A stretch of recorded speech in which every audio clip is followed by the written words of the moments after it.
I love my career. All Do you right, want keep to hear going. No, keep going. that? Sorry. So yeah, I really love my career. It's all I'd ever known. But I think that first year of starting an online business really opened me up to the world of possibilities and all these amazing epic women mums winning in the space. So my journey was a little bit different. Like, it was through my husband that I softened. I was the one that had all the security on my profile pictures and everything like that. So there was no way that I would be open to that straight off the bat. So I wanted to share that because that possibly could be you with all of your security up super high. But I have been in this industry, now for 2 years. At the start, because I was so close to opportunities, it did take me a while to get off the ground. And I had my kids kind of, annoy me in the background. um, but it got to that point at that 1 year mark where I'm like, I could actually make a go of this. At this point, my uplines weren't super supportive. There was a little bit of, I was orphaned, as they call it in the industry. And I went looking for answers. I couldn't understand why people were winning in this space and then other people weren't. Like, there was a puzzle piece that was missing. And through that, I actually found a coaching program. And that coaching program is called Coach to Success.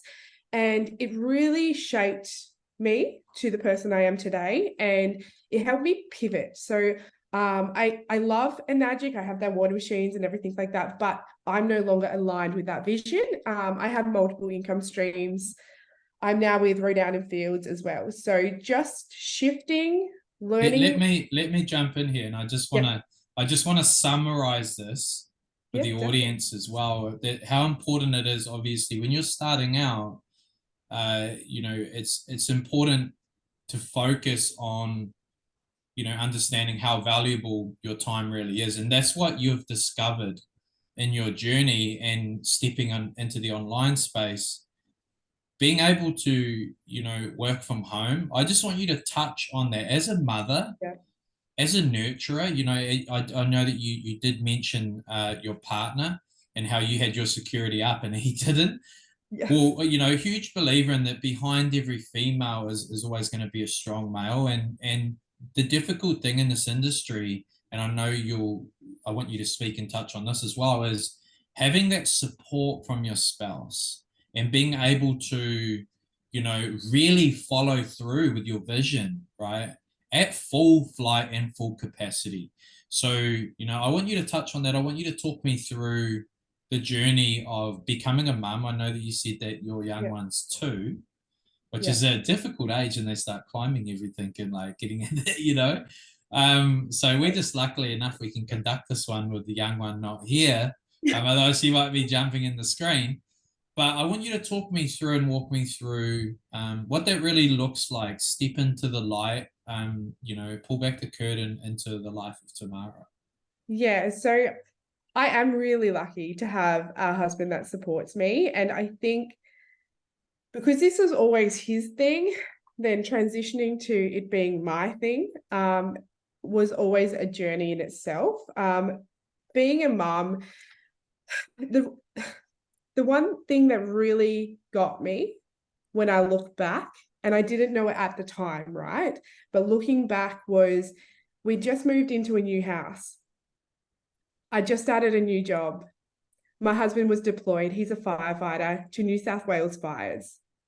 And I had to drop my daughter, I have a daughter who's 5, had to drop her off at daycare. But daycare didn't open in time for my work shifts. So I was late to my first couple of shifts. I had to get friends to pick her up from daycare. And I thought that was normal. I had no other option. And I just got in there and did it. And it wasn't until recently that I've sat back and really analyzed that and realized that this is the power this online space has, is it is allowing mums like myself to work around their kids. It's meaning that I don't have to rely on friends to pick my daughter up from daycare. It means that my husband loves his job, and it means that he can get deployed and I can still be there for the family and be that solid foundation, but also bring in the income, because that was a big thing for my identity, was So I've always so had money. so on that as well, Tamara, I just want to touch on. So do you believe that this was the main trigger? It was that you had you got your young children, your young people, as I call it. You got your young people, and obviously the struggles around, and I know this is going to be very transparent with the audience, the struggles around and the difficulty of being able to be a mother, and actually be there, be present, and have a full-time job, because we're in a society now where both the male and the female need to work. It's not optional. See, when we look back on a potential, even my upbringing, we look at how the male was generally the breadwinner, right?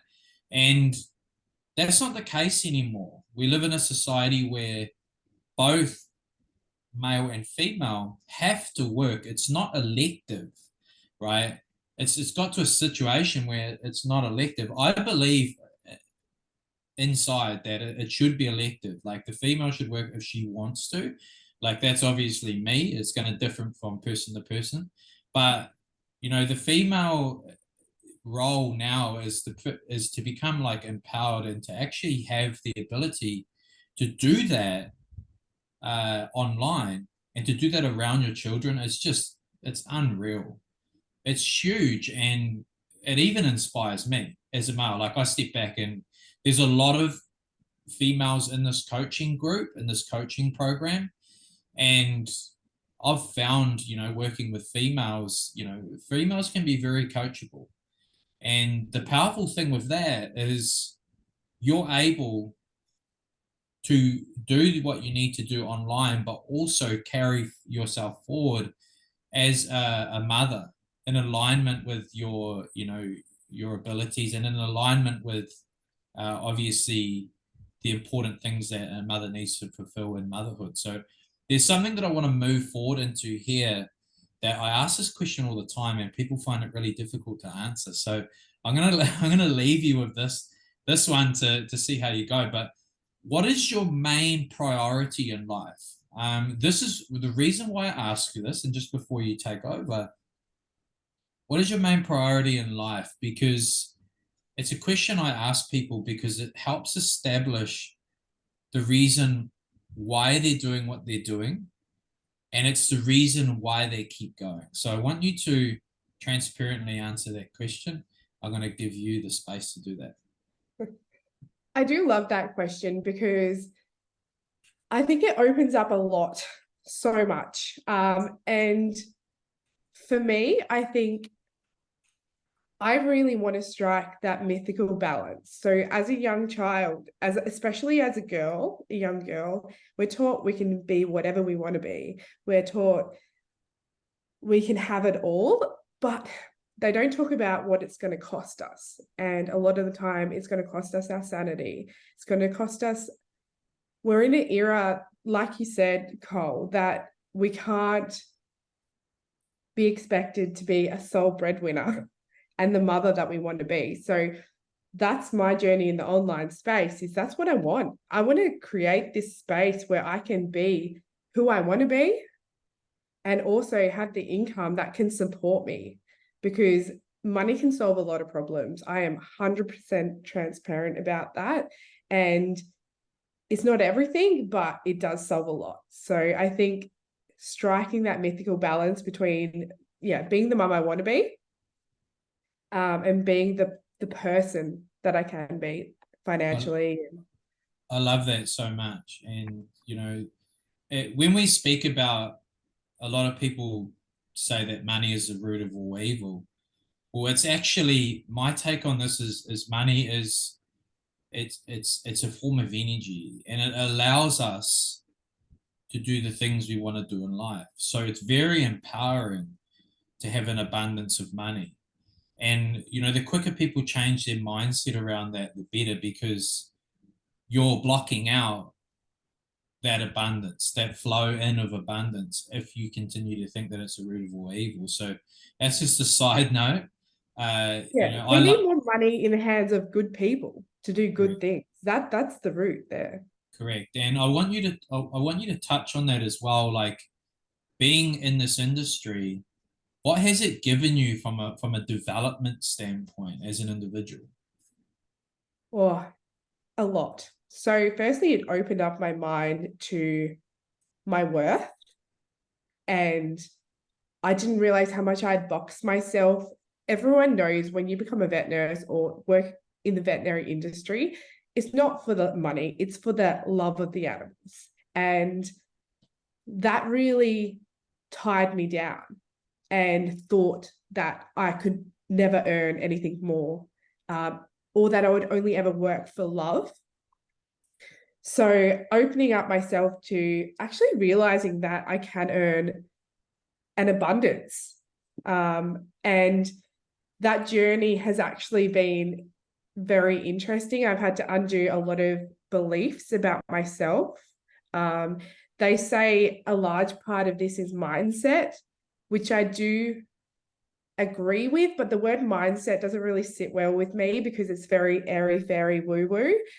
I think it comes down to an unlearning and a learning about who you truly are. So that is the mindset work for me, So is you're saying internal self-discovery. processing. Yeah, self-discovery. I've fallen in love with the psychology of everything, the psychology of healing, of interactions with people, selling. That's really been my journey, and I didn't realize it. So, quick side note, I decided to be a vet nurse because I thought I hated people. So I was going to work with animals. But little did they tell me that you actually have to deal with their owners. Yeah, And that's so cool. I love that. I And love that too. I love that that's now part of your journey. It's something It you should is. speak about more is that regardless, okay, we're both in sales, right? Now, a lot of people don't get this, but everybody is in sales, right? It just depends on what end of the sale you're on. If you're selling or if you're purchasing, right? So, and there's always going to be a buyer and a seller, right? You're always purchasing, there's always somebody buying and somebody selling. So, give us your deeper insights into the discovery of the online sales space, right? And we're not going to talk about, we won't touch on companies, just the online sales space as a whole, and how you found it, like how you really like found it. Like, what was your first kind of exposure to the online sales space, and what did it feel like? Was it uncomfortable? Were you like, oh my God, I don't know if I can do this? How did it feel for you? So my only experience with sales, especially coming from a vet nurse, was that money's icky. Um, a lot of the time I was programmed to think that money causes a lot of harm. And that was the link between the care a pet could get. So when it came to selling things online, I really hated the feeling of making money off people. And I really had to flip that to be like, I'm actually helping people solve problems and helping them grow in ways personally that like I've grown, and has made me a better person. So yeah, there's been a lot of growth there around the sales side of things and accepting money, Yeah, because I never thought that like I was worthy of that. And a lot of the time you end up cock blocking yourself, especially from the large amounts. So like when you're talking in thousands and that you're going to earn in commissions, like that's really hard to receive if you're not used to receiving that amount of money or thinking you're worthy of it.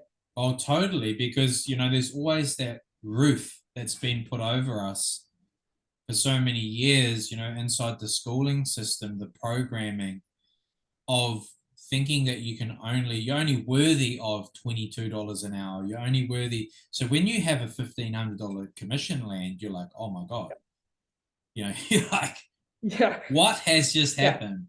Yeah. You know what I mean? So Or you cock block yourself just before that happens. exactly, exactly. Yeah. Your mind So is very creative in coming up with ways to destroy those sort of sales. And that's the growth side of things, right? it is. Personally. It definitely is a process, and that's why they call it a sales process. Because what we're actually trying to do is we're actually facilitating that process. In sales, the most important thing is to actually get out of the fucking way.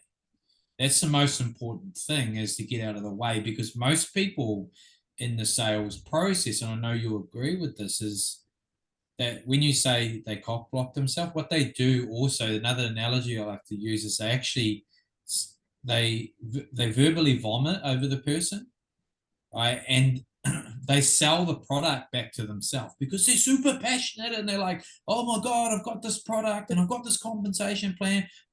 Like, you know, I'm like, no, that's just not how you do it. And that's not how we do it, right? Because we've had the education, we've done the skill building, we've acquired the skills.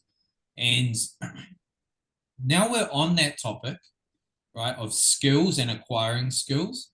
Yeah. Who are some of your main inspirations? Where do you pull your inspiration from?